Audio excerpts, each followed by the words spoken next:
नमस्कार दोस्तों, कैसे हैं आप सब? संडे कैसा बीता? मेरा थोड़ा बिजी था। कल एक बहुत ही इम्पोर्टेंट प्रोग्राम है और जिसके लिए मैं थोड़ा डर भी रही हूँ, बट खुशी भी है। विश मी लक, सब सही से हो जाए। Best wishes matters a lot. दोस्तों, आज की कहानी तब की है जब मैं क्लास 9th में थी और आईआईटी गुवाहाटी के थ्रू एक एग्ज़ाम कंडक्ट हो रहा था आर्मी स्कूल के लिए, बच्चों के लिए। तो मैंने भी ज़िद किया कि मुझे भी वो एग्ज़ाम देना है। अब प्रॉब्लम ये था, पापा उस वक्त सिकंदराबाद जा रखे थे रिटायरमेंट के 1 महीने पहले वाला कोर्स करने के लिए। एंड शहर का एक कोने में हम लोग हैं, दूसरे कोने में जाना है। थोड़ा मुश्किल था। फिर भी मम्मी ने बोला अच्छा ठीक है, चलो कोई नहीं, मैनेज करते हैं। फिर मेरे पड़ोस के एक अंकल मुझे लेकर जा रहे थे कावासाकी बाइक में। और उस दिन मैंने पानी थोड़ा कम पिया था, जहाँ तक मुझे याद है। रास्ते में एकदम से मुझे ऐसा लगा कि मेरा सिर घूम रहा है और चक्कर सा आ रहा है।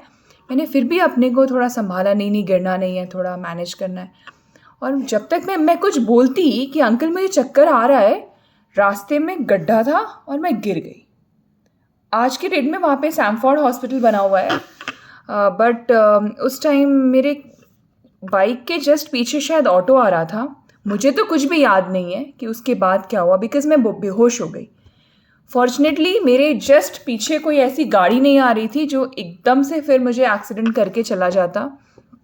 फिर मुझे करीब के एक शोरूम में बिठाया गया, पानी वगैरह दिया गया। 5 मिनट के बाद मुझे होश आया, थोड़ा मैंने वॉमिट भी किया।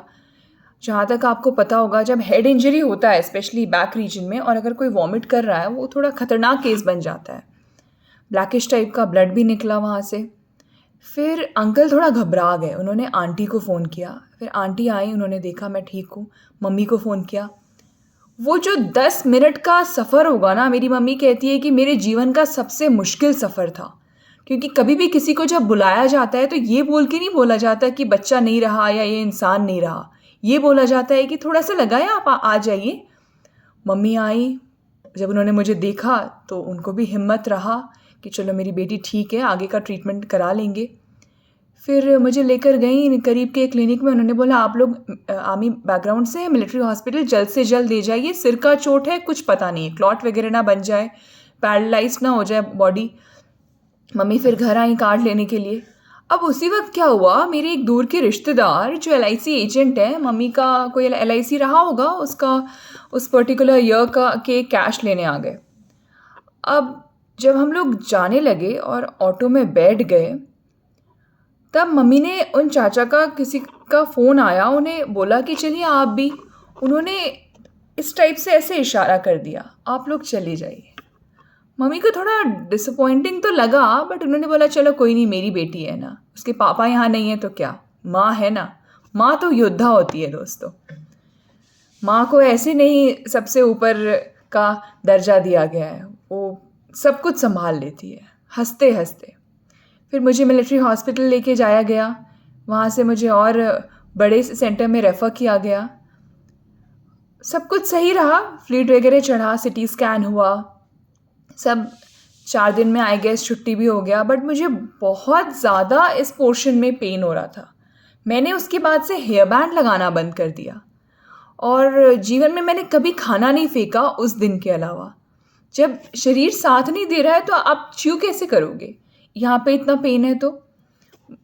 फिर क्या हुआ ना दोस्तों, उस दिन बाद में जब मैं छुट्टी होकर आ गई, तब मम्मी को बहुत लगा इस बात का कि मेरे हस्बैंड यहाँ पे नहीं थे, बच्चे के पापा नहीं थे। अगर चाचा आए, अगर थोड़ा एटलीस्ट हॉस्पिटल तक चले ही जाते तो क्या हो जाता।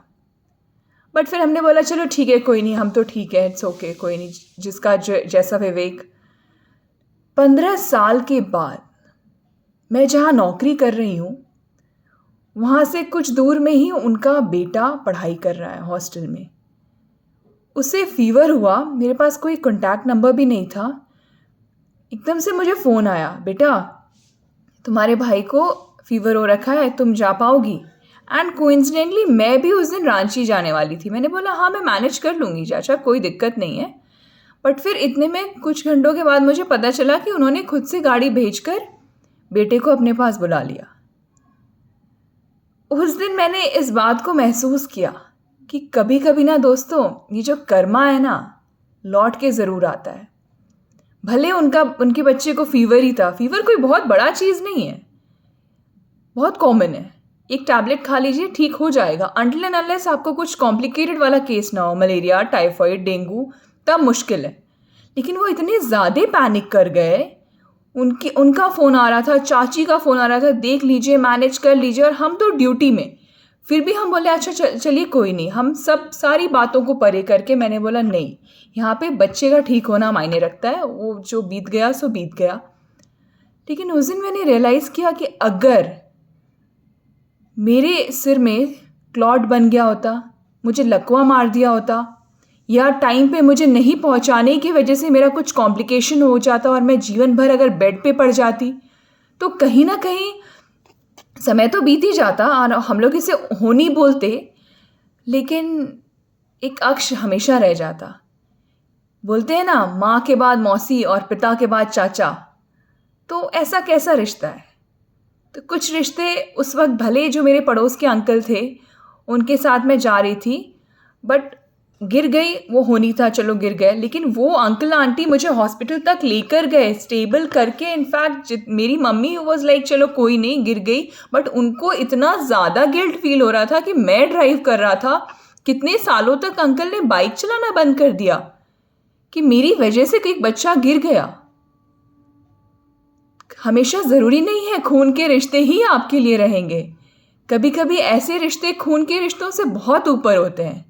तो अगली बार दोस्तों, कभी अगर आप ऐसी सिचुएशन में हो जहां आपके हाथों किसी का थोड़ा भला हो सके, तो कृपा करके मदद कीजिएगा। ऐसे पलट के भागिएगा मत चोरों की तरह, क्योंकि कर्मा बहुत बड़ी चीज़ है, लौट कर आती है, और हमें जो भी भोगना है अपना अच्छे कर्म और बुरे कर्म इस दुनिया में ही भोगना है। ऊपर जाकर कुछ नहीं है, वो सब कहने की बातें हैं। धन्यवाद।